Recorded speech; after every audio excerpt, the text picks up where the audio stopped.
At exactly 6:17 on a freezing Monday morning, Wade Prescott walked into his kitchen expecting the same quiet routine he had followed for years. He reached toward the light switch above the counter and pressed it. Nothing happened. The room stayed dark. For most people, a dead light on a cold morning would mean checking a breaker or waiting for the power company to fix an outage. But Wade was not most people. After spending 2 decades working with industrial power systems, he knew the difference between a simple electrical failure and something that did not make sense. He checked the breaker panel first. Everything was exactly where it should be. No switches had flipped. No warning signs appeared. His backup generator was still sitting untouched in the shed outside.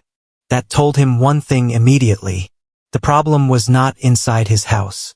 Wade put on a heavy coat, grabbed a flashlight, and stepped outside into the frozen mountain air. His private power line ran along a dirt road toward a utility pole that had supplied electricity to his home for years. He followed the line through the snow until he reached pole number 7. That was where the truth was waiting. Fresh tire marks cut through the frozen ground. A section of his private fence had been opened.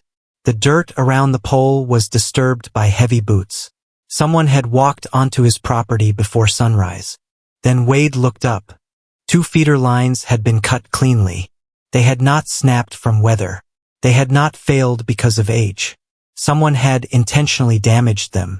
Attached to the pole was a bright red notice secured with a zip tie. The message claimed that unauthorized electrical service had been removed by order of the Silver Pines Homeowners Association. At the bottom was a signature, Meredith Voss. Wade did not rip the paper down. He did not storm toward the gated community. He did not call Meredith and start an argument. Instead, he took pictures. The tire tracks, the damaged wires, the notice, the exact location. Years in the power industry had taught him something important. Anger disappears, but evidence remains. Standing there in the freezing wind, Wade looked up toward the ridge where Silver Pines sat behind its gates. 42 luxury homes were glowing in the distance. Every window was bright. Every porch light was working. Meanwhile, his small wooden house stood completely dark. That contrast told him more than the red notice ever could. Someone had made a decision without understanding the situation. Wade walked back inside, went straight to his study, and opened an old steel safe hidden beneath the floor. Inside was a collection of documents he had protected for decades. He pulled out a thick property file with a worn leather cover. Written across the front were the words, Prescott Utility Corridor, 1994. He carried the file to his kitchen table and began reading. The answer was somewhere inside those pages. At 7:02 that morning, Wade picked up his phone. But he did not call Meredith Voss. He did not call the Homeowners Association. He contacted the state inspector's office and requested someone who handled utility safety violations. Because Wade already suspected this was much bigger than a simple dispute over electricity. The conflict had actually started months earlier. Meredith Voss had begun sending letters to Wade's home claiming that his property fell under what she called the Silver Pines aesthetic influence zone. The problem was simple. That zone did not exist in any official property record. The letters demanded that Wade repaint his house, remove his metal storage building, move his backup generator, and pay an $1,850 infrastructure fee. Wade responded with a short letter of his own. He explained that his 86-acre property had been legally separated back in 1978, nearly 30 years before Silver Pines was even built. He had never signed any homeowners association agreement, and the association had no legal authority over his land. He expected the matter to end there. But Meredith was not used to hearing no. For almost a decade, she had controlled nearly every detail inside Silver Pines. She decided what colors homes could be painted, how fences should look, and what rules residents were expected to follow. Most people eventually gave in. They signed the forms. They paid the fees. They stopped arguing. Wade did the opposite. Every time Meredith sent a letter, he responded with another page of property records. Every claim she made was met with documentation. Every attempt to pressure him failed. And that frustrated her more than anything else. Wade Prescott was not a resident she could control. He was a property owner who knew exactly where his rights ended and where hers began. But Meredith still believed she had the upper hand. She assumed the old man living at the edge of the mountain would eventually surrender. She had no idea that the documents sitting inside Wade's safe were about to reveal something that would turn the entire situation upside down. Meredith Voss had spent years believing that authority came from position alone. As president of Silver Pines, she was used to residents accepting whatever decision appeared in front of them. But Wade Prescott was different. He did not argue emotionally.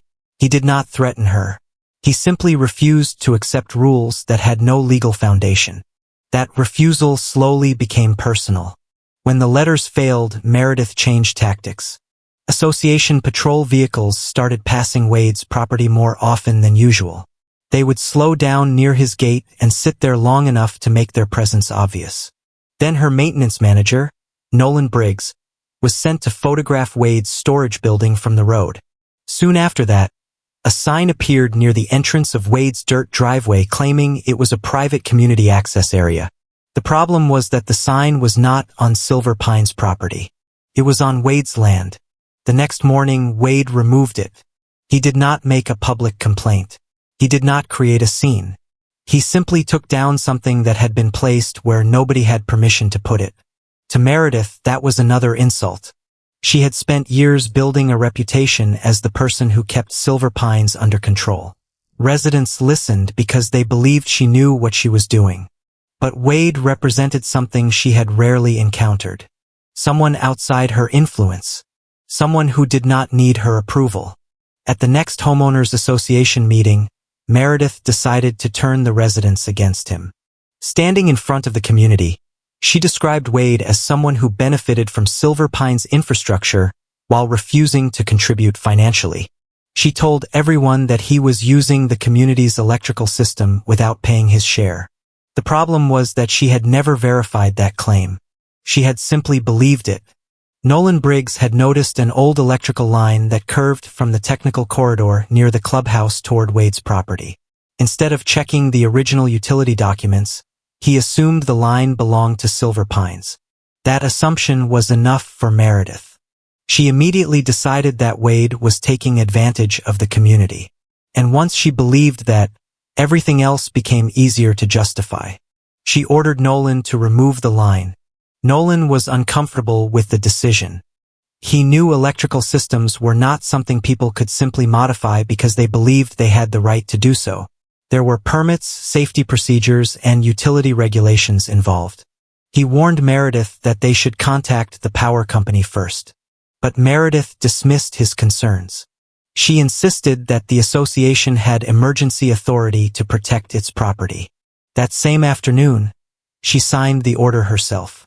The following Monday morning, before sunrise, Nolan and two maintenance workers drove onto Wade's property. They carried out the order. They cut the 2 feeder lines running to Wade's house. While Wade discovered the damage outside in the freezing cold, Meredith was sitting comfortably inside her office overlooking the Silver Pines clubhouse. She had already imagined how the day would end. She expected Wade to call. She expected him to be angry. Most importantly, she expected him to surrender. In her mind, the solution was simple. Wade would agree to pay the fees, sign the association documents, and his electricity would be restored. But the phone never rang. 8 o'clock passed. Then 9. Still nothing. That silence started bothering her. Nolan eventually approached her and asked whether they should inform the power company about what had happened. Meredith refused. She told him the matter was completely under control. But while waiting in the maintenance office later that morning, Nolan began looking through older electrical drawings. Something about the situation did not feel right. He followed the original line paths on the documents, tracing where the electrical corridor actually traveled. The farther he followed it, the more uncomfortable he became. The main line did not begin from Silver Pines and extend toward Wade's property. It was the opposite. The community's electrical supply appeared to pass through land belonging to Wade Prescott. Nolan stared at the documents for several moments. Then he looked toward Meredith. She was still sitting in her office, reviewing complaints from residents who were upset about the cold weather. Nolan quietly asked a question. Why did the community's own feeder line seem to begin deep inside Prescott land? For the first time that morning, Meredith had no immediate answer. Across the valley, Wade sat at his kitchen table with attorney Tessa Whitmore. Tessa specialized in property rights and utility agreements. Years earlier, she had helped Wade understand the land records after he inherited the property from his uncle. Now the old 1994 file was open between them. Together, they began following a history that almost nobody in Silver Pines knew existed. Long before the luxury homes appeared on the ridge, the land had been part of a large logging operation. At that time, the regional power company did not want to spend money building a dedicated electrical connection into the mountains. So the original landowner paid for the infrastructure himself. He built the utility poles. He installed the transformer equipment. And he created a 30-foot wide technical corridor running through his own property. Years later, in 1994, an agreement was made with the power company. The company received permission to send electricity through that corridor. But the agreement was very clear. The corridor itself remained private property. The power company could operate the electrical system, but ownership of the land never changed. Then, in 2006, when Silver Pines was developed, the builders wanted to connect the new community to that existing electrical route instead of creating a completely separate system. A temporary agreement was created. Silver Pines was allowed to use the corridor, but it came with strict conditions. The association could not interfere with the system, could not block the landowner's access, and it could not make changes without written approval from both the utility company and the property owner. Wade slowly looked through the pages as Tessa explained what those conditions meant. The truth was becoming clear. Silver Pines had not been providing electricity to Wade's property. The opposite was true. The entire community had been relying on a utility corridor that crossed land owned by Wade. And Meredith had just ordered workers to damage that very system. Tessa continued reading through the agreement, carefully examining every section because the details mattered. One specific clause immediately stood out. If anyone using the utility corridor intentionally interfered with the system, damaged equipment, or created a safety risk, their right to use that corridor could be suspended until a complete inspection was finished. The words were clear, and after seeing the photographs of the cut wires, Tessa already knew what had happened. Meredith Voss had done the one thing the agreement specifically prohibited. She had interfered with the electrical system. But there was another issue that was even more serious. The location where Nolan's crew had cut the lines was dangerously close to the main distribution equipment. Proper isolation procedures should have been followed before anyone touched those wires. They had not been. That meant the situation was no longer just a property disagreement. It had become a serious utility safety violation. Tessa looked at Wade and asked what he wanted to do next. She expected anger. After all, someone had entered his land, damaged his equipment, and cut his electricity without permission. Many people would have wanted revenge. But Wade's answer surprised her. He said he did not want revenge. He wanted the system inspected properly before someone got seriously hurt. That was the only thing that mattered to him. Later that morning, State Inspector Everett Shaw arrived at Wade's property. At 61 years old, Everett had spent decades investigating electrical safety issues. He had seen what happened when people treated power systems like ordinary property disputes. The moment he examined the damaged lines, his entire attitude changed. The calm professionalism disappeared. He immediately ordered everyone to stay away from the area. Then he contacted the regional power company. An emergency inspection was opened before the afternoon was over. Because the electrical corridor serving Silver Pines had been involved in an unauthorized intervention, the utility company had no choice. The entire system had to be isolated. Everett checked the timeline, reviewed the damage, and calculated how long the inspection would take. Then he delivered the news. By 4 o'clock that afternoon, Silver Pines would lose power. At 3:55, nobody inside the community knew what was coming. The residents were still living normally. The clubhouse was warm. The streets were lit. Meredith sat at a conference table with the association board, confident that everything was finally going her way. She believed Wade Prescott was about to learn a lesson. She thought he would have no choice but to accept the association's demands. Meanwhile, Nolan sat quietly in the back of the room. He had discovered several old documents that day. Documents that made him uncomfortable. But he had not yet found the courage to explain what he had learned. Then, at exactly 4:03, the lights flickered. Once. Twice. And then everything went dark. The clubhouse heating system stopped. The electronic gate stopped working. Streetlights across Silver Pines disappeared one after another. All 42 homes lost power at the same moment. Meredith immediately grabbed her phone and called the power company. She demanded answers. She demanded immediate restoration. The representative on the line remained calm. He explained that the electrical feed serving Silver Pines had been isolated under an active safety investigation. Power would not return until the inspection was complete. Meredith insisted that the association had priority rights and that the shutdown should not apply to them. The response she received changed everything. The representative explained that Silver Pines electricity was connected through the exact location involved in an unauthorized utility interference investigation. The room became silent. Meredith slowly turned toward Nolan. And finally, he admitted the truth. A state inspector had been called to Wade Prescott's property that morning. For years, Meredith had presented herself as the person who protected Silver Pines. But now, in front of the entire board, her own decision had brought the community to a complete stop. She had expected Wade's house to go dark. Instead, the entire neighborhood was sitting without power. Anger immediately took over. But instead of accepting responsibility, Meredith made a different choice. She convinced herself that Wade had somehow created the blackout intentionally. She told herself he was trying to punish the community.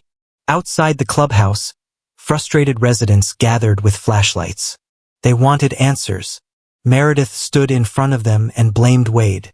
She claimed he was holding the community's infrastructure hostage. Some residents believed her because they were confused and frustrated. But then one homeowner asked a simple question. Why did the power disappear only after the association cut wires on someone else's property? Meredith had no good answer. Nolan stayed silent. That evening, Tessa sent a formal legal notice to the Silver Pines board. Attached were photographs of the damaged lines. The red notice signed by Meredith. The original utility corridor agreement. And a demand that every email, camera recording, maintenance order, and document connected to the incident be preserved. Meredith read the notice alone in her dark office. And when she reached the section describing intentional interference with the Prescott utility corridor, her confidence started to disappear. She immediately called the association's attorney. The lawyer asked her a series of questions. Did the power company approve the line cut? No. Was a licensed electrician present? No. Did any court order allow the association to modify the line? No. Every answer made the situation worse. The attorney finally told her one thing. Stop communicating. And do not delete anything. But Meredith had spent years believing that controlling the story meant controlling the outcome. She ignored the warning. The next morning, she sent an email to every Silver Pines resident accusing Wade of sabotaging the community's electricity and trying to control shared infrastructure. Wade read the message once. Then he put his phone down. He followed Tessa's advice. He stayed quiet. Because he knew the facts were already speaking louder than any accusation. The days that followed became increasingly difficult for Silver Pines. While the community struggled without power, Wade's small wooden house remained warm because his backup generator continued running exactly as it had been designed to do. It created an uncomfortable picture. 42 expensive homes on the ridge were dark, while the man they had accused of causing the problem was sitting safely inside his own house. Meredith called an emergency board meeting and presented what she believed was a solution. She wanted to hire a private electrical company and build a completely separate power connection around the Prescott property. A contractor arrived the next day to inspect the area. He spent less than an hour studying the terrain, the mountain slope, and the existing utility layout. Then he gave the board an answer they did not want to hear. A new independent electrical feed would be extremely expensive. It would require more than 2 miles of new cable, environmental approvals, access agreements with multiple property owners, and major construction work through difficult mountain terrain. The early estimate was more than $1.4 million. Meredith kept that number away from the residents. She did not want them to know how badly the situation had escalated. Meanwhile, Everett Shaw continued his inspection of the utility corridor. The more he examined, the more problems he discovered. He found an electrical distribution box that had been opened without proper authorization. He found safety locks that appeared to have been replaced at some point without approval. He also discovered warning signs that had disappeared from their original locations. These were not signs of one careless decision made that Monday morning. They suggested a much longer history of improper interference. Wade started thinking back. Over the years, he had occasionally noticed Silver Pine's maintenance vehicles near the utility poles. At the time, he never thought much about it. Now those small moments began to look very different. Everett officially requested 7 years of maintenance records from the association. Meredith refused. She claimed those files were internal association documents and had no reason to be shared. Tessa responded quickly. She sent a legal demand requiring the records to be preserved and provided. This time, Meredith could not simply ignore the request. As the pressure increased, Nolan Briggs began to realize how serious the situation had become. He had worked for Meredith for years. He had followed her instructions because he believed she had the authority to make those decisions. But now he was starting to question everything. Eventually, Nolan asked Meredith for a private conversation. He admitted that he had saved copies of the original work orders and communication records. Meredith immediately told him those files needed to be cleaned up. Nolan looked at her carefully. He asked what she meant. Did she want the documents corrected? Or did she want them removed? Meredith avoided answering directly. She only said she wanted the records to show what had really happened. But Nolan understood what she was suggesting. After leaving her office, he sat alone in his truck for a long time. The engine was off. The cold air surrounded him. For years, he had trusted Meredith's decisions because he assumed she knew the legal side of the association's operations. But destroying records was different. That was a line he was not willing to cross. That night, Nolan made a decision. He secretly recorded important conversations and contacted an attorney of his own. For the first time, he was protecting himself instead of protecting Meredith. While reviewing older association documents, Nolan discovered something else. Something that made the entire situation even more complicated. Years earlier, Silver Pines had collected money from residents for a project called Electrical Corridor Modernization. The total amount was $96,000. The residents had been told the money would be used to improve the electrical infrastructure. But Nolan could not find evidence that any real upgrades had ever happened. No new transformers. No updated equipment. No major improvements. Just payments. Everett and the power company completed their preliminary inspection within days. Their conclusion was clear. Most of the equipment serving Silver Pines was still the same equipment that had been there since before the community was developed. The modernization project residents had paid for appeared to exist mostly on paper. Records showed that the association had collected 3 separate special assessments. One in 2018, one in 2021, and another in 2024. Together, they totaled $96,000. Wade asked Everett a simple question. Was there any modern electrical equipment installed anywhere along the corridor? Everett's answer was immediate. No. Tessa began investigating the financial records. She followed the payments and discovered that all 3 modernization invoices had been sent to the same company. Frontier Grid Solutions. The company looked legitimate at first glance. But deeper investigation revealed problems. It was registered only through a commercial mailbox. It did not hold an active electrical contractor license in the state. and there were previous business connections between the company and someone connected to Meredith Voss. Slowly, the bigger picture began to appear. This had never really been about Wade's house color. It was never about his storage building. It was never about a generator. Those things were only pressure points. The real issue was the utility corridor. Months before the power was cut, Wade had asked a simple question. He wanted to know why a new metal cabinet had been installed near the transformer station. He had asked for an explanation. Within a week, Meredith's fee letters started arriving. The timing was impossible to ignore. Tessa placed the events in order. First, Wade questioned the unexplained equipment. Then came the sudden claim that his land was under association influence.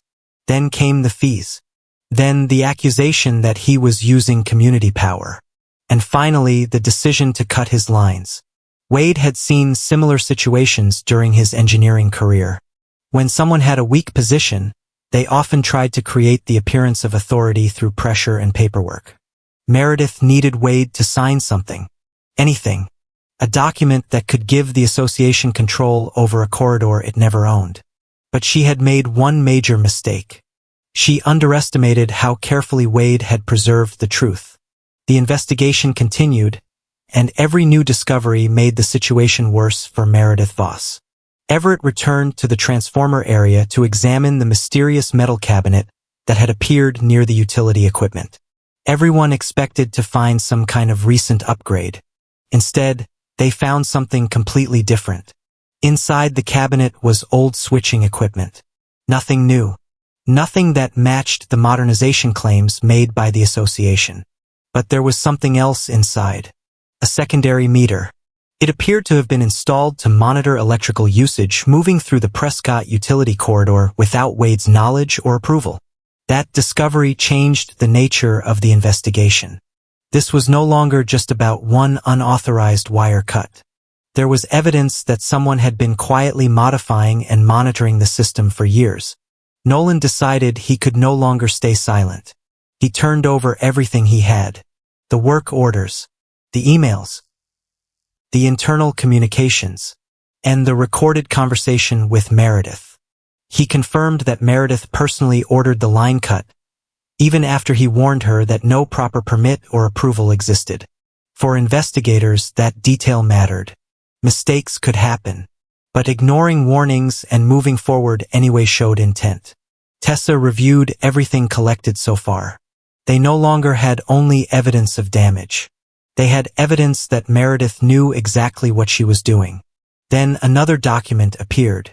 An email Meredith had sent Nolan before the power lines were cut. Contained a short instruction. 6 words that revealed her entire plan.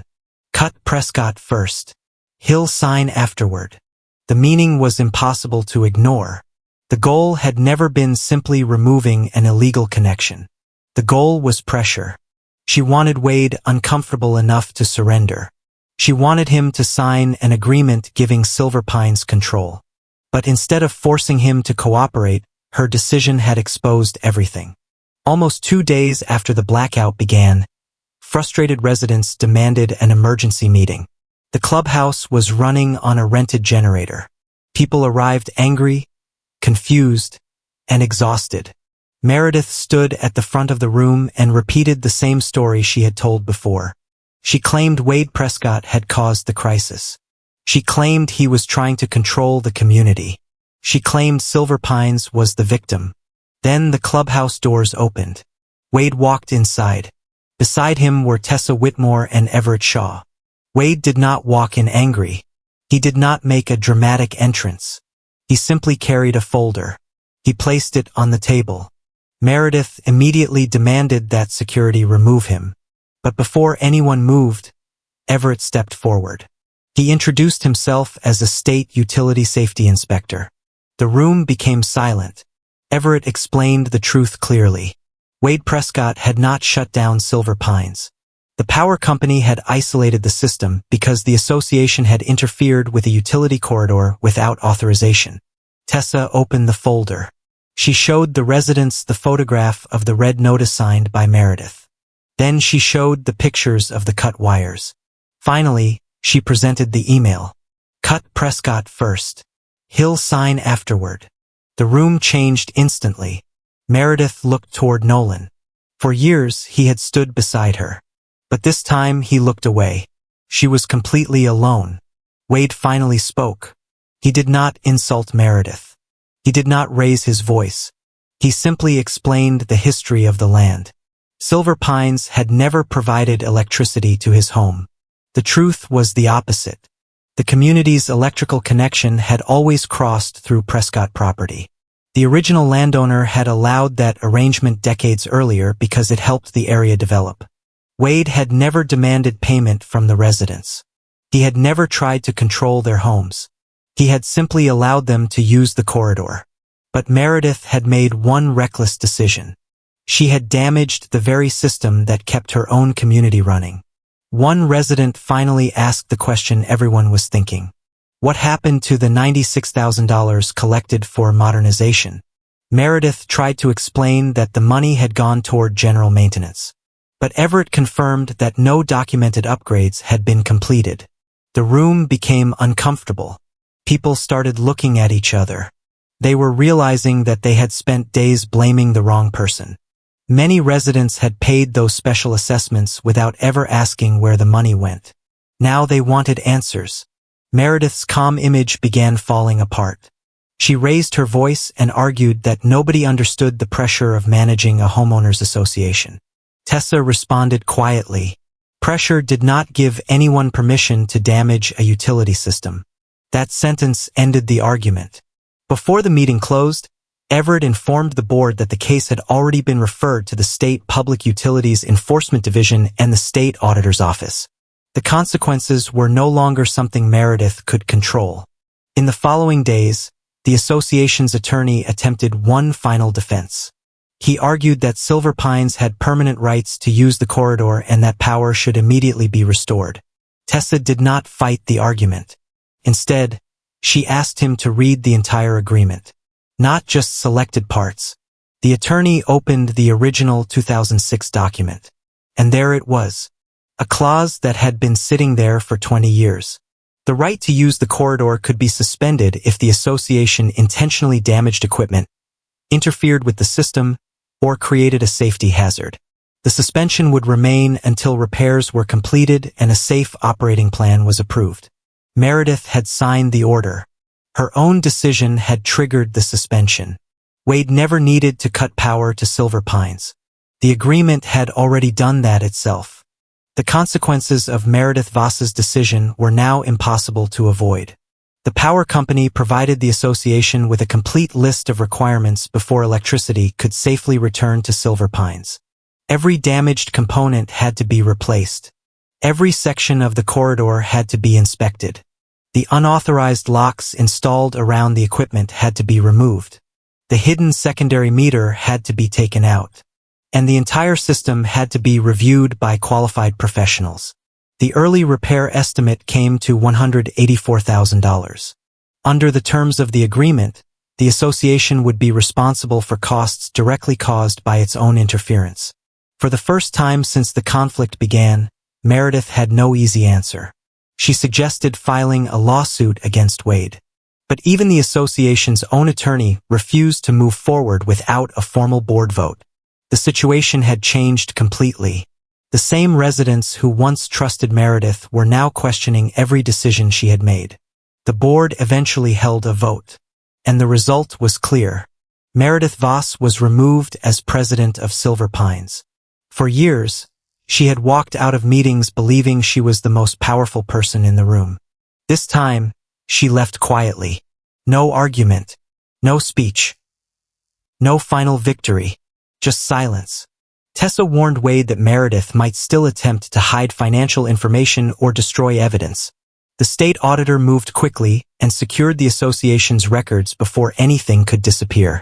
Investigators followed the money connected to Frontier Grid Solutions. The deeper they looked, the more problems they found. Some of the funds paid for the supposed modernization project had eventually moved through another company connected to Meredith's past business relationships. The financial questions became much larger than anyone in Silver Pines expected. But Wade did not celebrate. Looking across the dark mountain ridge, he understood something important. Most of the families living in those homes had not made the decisions that created this mess. They had trusted the person they elected. When Tessa asked Wade whether he planned to block temporary power restoration until the association paid for everything, his answer surprised her. He said the homeowners themselves had never cut his lines. Meredith had. He agreed to allow a temporary restoration plan. But he wanted one condition: permanent change. Wade, Tessa, power company representatives, and the newly appointed interim board sat down to create the new agreement. Wade made his position clear immediately. He did not want money from residents. He did not want public humiliation. He did not want the association destroyed. He wanted boundaries. The first condition was simple. Silver Pines would permanently surrender any technical control over the Prescott utility corridor. Only licensed utility professionals would have permission to access the electrical equipment. The association would never again install locks, cameras, signs, or equipment on Wade's private property. Any future work involving the corridor would require proper approval and qualified contractors. The second condition involved the money. Every electrical-related fee collected by the association would be independently reviewed. If money had been improperly collected, it would be returned or credited back to residents. The association would also cover the cost of repairing the damage caused to Wade's private electrical connection. There was little room left for negotiation. Not because Wade was trying to punish anyone, but because the situation had already proven what happened when people ignored clear boundaries. One board member later admitted privately that she expected Wade to demand everything possible. She thought he would try to financially destroy the entire community. Instead, he asked only for what was fair. The interim board accepted every condition. Utility crews returned to the mountain road and began the restoration process. For nearly 3 days, trucks moved carefully from pole to pole. The same road that had once carried workers with wire cutters was now carrying licensed professionals repairing the damage. Residents watched from their homes. Many admitted they had never once thought about where their electricity actually came from. They had simply flipped a switch and expected the lights to turn on. Now they understood the complicated system that made that possible. Every one of the 11 utility poles was inspected. Damaged equipment was replaced.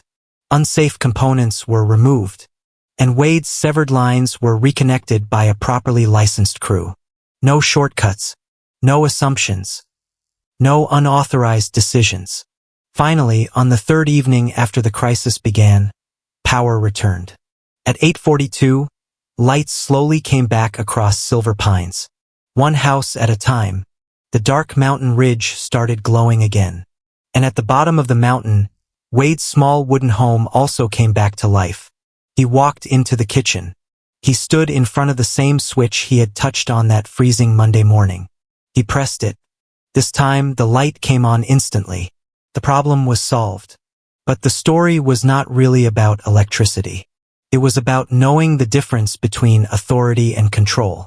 After the lights returned to Silver Pines, many people expected Wade Prescott to take advantage of the situation.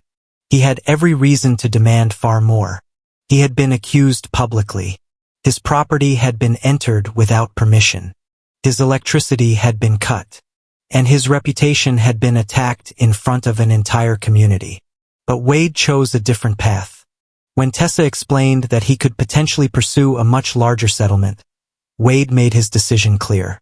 He wanted compensation for the actual damage, his legal expenses, the repairs required because of the unauthorized work. Nothing more. He had no interest in hurting ordinary families because of one person's decisions. The state audit continued for several months. Investigators confirmed what the evidence had already suggested. The $96,000 collected for electrical modernization had not been used for the improvements residents were promised. A portion of the money had moved through questionable contracts connected to Meredith's previous business relationships. The financial investigation was handed over to the proper authorities. Meredith was officially removed from the association board. The woman who once controlled every decision inside Silver Pines no longer had any authority there. Nolan Briggs also lost his position as maintenance manager. But unlike Meredith, he continued cooperating with investigators. Wade did not immediately forgive Nolan. After all, Nolan had been the person who physically carried out the order. But Wade also understood that Nolan's evidence had helped reveal the complete truth. 3 weeks after the power was restored, something unusual arrived at Wade's mailbox. An envelope carrying the Silver Pines Association seal. For months, every letter from that community had brought demands, warnings, or complaints. This time was different. Inside was a new corridor agreement. There was also a formal letter from the interim board. The association admitted in writing that Wade's property had never been under Silver Pines authority. They acknowledged that they had no legal power to impose rules on his land. They admitted the order to cut his electricity had gone beyond their authority. And they thanked him for allowing temporary restoration so families could have their power returned. Wade placed the letter carefully inside the same old Prescott utility folder that had started the entire situation. The folder that had protected the truth when nobody else wanted to look for it. A few days later, Tessa visited him. She joked that he could have used the situation to completely destroy Silver Pines. She asked why he had chosen not to. Wade looked toward the ridge where the community lights were shining again. Then he answered simply, "Ownership was never about having the power to make other people suffer. It was about knowing where the boundary was and having the courage to defend it." That was the difference between him and Meredith.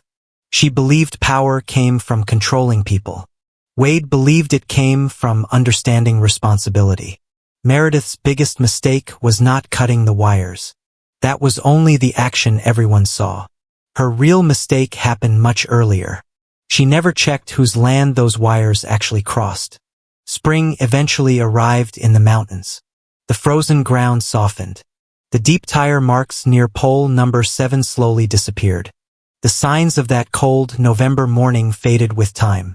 But the lesson remained. News of what happened spread quietly through nearby communities. Other homeowners associations began reviewing their own utility agreements. People who had never thought twice about property rights started asking questions. They wanted to know who owned the systems they depended on. They wanted to understand what authority their associations actually had. Along the Prescott corridor, new safety signs were installed.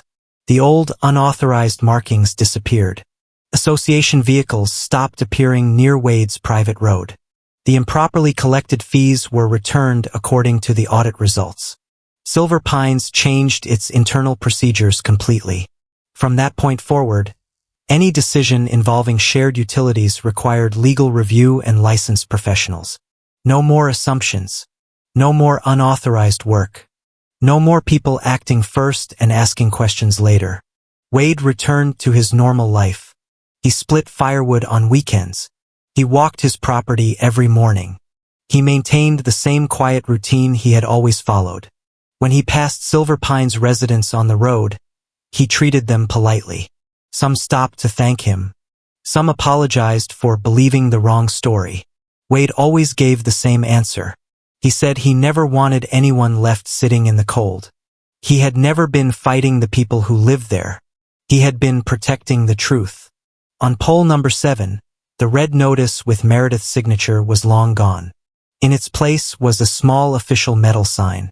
Private utility corridor. Authorized personnel only. One winter evening, Wade stepped outside onto his porch. The mountain was quiet. Above him, all 42 homes of Silver Pines were glowing warmly against the dark sky. Behind him, his own house was glowing too. The same electrical line that had once been used against him was now operating exactly as it should. The difference was not the wire. The difference was that everyone finally understood the boundary. Wade thought back to that freezing morning at 6:17. Meredith had believed cutting his electricity would force him to surrender. She thought he would walk to her office, admit defeat, and sign whatever document she placed in front of him. Instead, he opened an old folder. He made one phone call, and he allowed the facts to speak. Hours later, it was Silver Pines sitting in darkness, waiting to discover something they should have known from the beginning. whose land had actually been keeping their lights on. Meredith believed she could create authority through pressure. But authority built on intimidation only survives when nobody checks the truth behind it. Wade did not win because he shouted louder. He won because he stayed calm. He protected the evidence.